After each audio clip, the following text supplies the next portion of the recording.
to Jonesboro, Arkansas, and play the Arkansas State football team. We need to play somebody different than ourselves, and this is the first game on our schedule, so we're looking forward to it. So we're anticipating a big crowd there at Arkansas State, and we're anticipating a good turnout for us. I think we travel pretty well. People want to see what we're doing and what we're trying to accomplish, and so we're looking forward to it. Any questions? Coach, obviously we were just all joking about it right here, but been a quarterback competition. You prepared to name a starter? Not today. I think we're close, but at the same time, again, until I've talked to the players and had a chance to meet with them, will I put that information out. Are you pretty pleased with the performance of the four guys you got in here? Oh, absolutely. I'm very happy with those guys. They've worked extremely hard. They've met the demands of what we've asked of them, and so I think it's very close to time to put these guys out there and let them play. Looking back, it's week one. Are you happy with the progress that you've made since the spring? I am.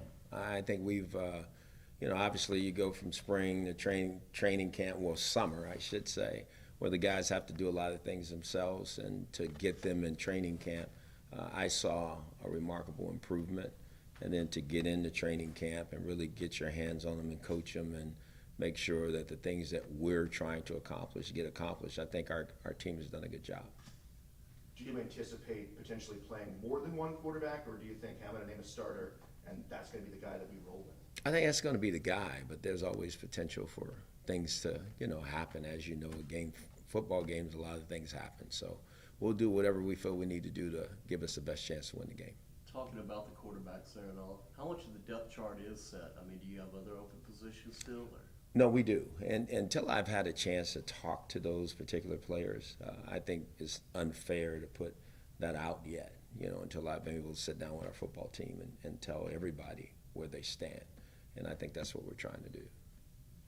Have there been any kids that have surprised you, kids that you maybe had seen on film before you got to Grambling or during the early part that have come out and performed better in practices than what you anticipated? Well, absolutely. The young quarterback, Julian Calvez, has really impressed me. I mean, he's going to be a sensational player, and he's done a lot of great things. I've watched him, and I look at Taj Martin, one of the young offensive linemen on our offense, has done a great job. We have two very talented young runners that are here in Floyd Chalk and Lamborghini Williams. So we have some guys that when I look and I go, wow, this is impressive. But at the same time, they haven't played a game. They haven't been under the fire, play against their teammates. But we're looking forward to watching these guys compete in the future. When you look at Arkansas State, obviously a lot of new over there too. How do you prepare? How do you game plan whenever there's not a lot to go back on? Right. I think it's really about us.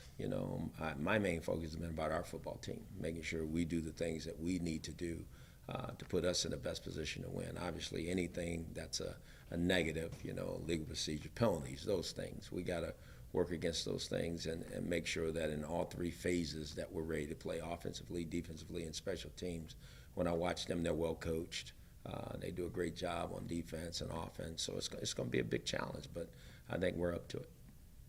What are some things that you've taken from your time in the NFL and that you've adopted to kind of fit your time here in Grambling? I think the biggest thing is just how to prepare, how to get a team prepared to play in a game. There's a lot that go into that, and I think many people know it's not just roll the ball out there and go play. There's a lot of things you have to make sure that you cross the T's and dot the I's and make sure that your team understands. So it's been a lot of those things that we've done the last few days. We had a mock game here this past weekend, which I thought was really important so our players understand where to go on the field, how we do things in pregame, how we do things before a game. All those things are so important before you play a first game. So when you talk about bringing things back from the league to here, what are things that you think are helping with the kids that can better them to get to that next level? I think everything we've done. I don't know what's gone on in the past. What we're doing right now, I think we're creating the right environments for our players to understand the opponent better, to understand how we want to attack the opponent, how we're going to do it offensively, defensively, and special teams wise. I think those things are so important for a football team. And then just really how you travel, how you go about it, how you pack a really good football team on the road. It's a business trip for us, and for guys to understand that's what we're trying to do. We're trying to go take care of business.